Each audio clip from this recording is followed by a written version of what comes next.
how are some of those leaders who make the decision to invest in accessibility get buy-in from, their department groups, their employees to do this critical work? Because accessibility really has to be owned by everybody, and it can be tough to get people's attention on something that may feel like sort of just added responsibility without extra pay, right? So how do your leaders and your clients get their teams to do their part?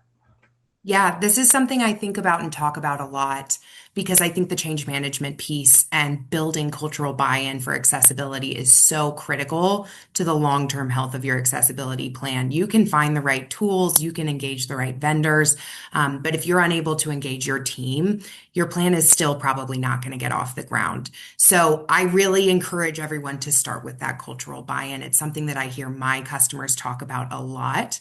Um, I would say there's a lot of different ways to kind of start to build this. The first thing I would always do is bring in that human element. Show them Aaron's screen reader demo where he is going through a document that he cannot view.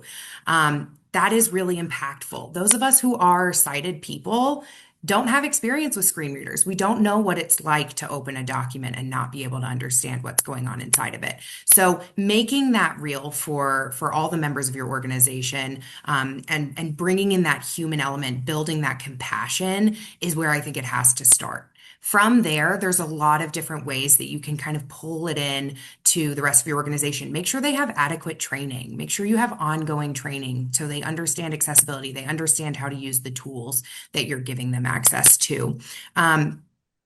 Build it into your culture at your organization. If you have a culture of, giving away maybe, a monthly employee of the month or something like that, recognize someone for the work that they've done in accessibility this month. It starts with the human element and then it follows through all the way across from your culture to, tracking progress of employees.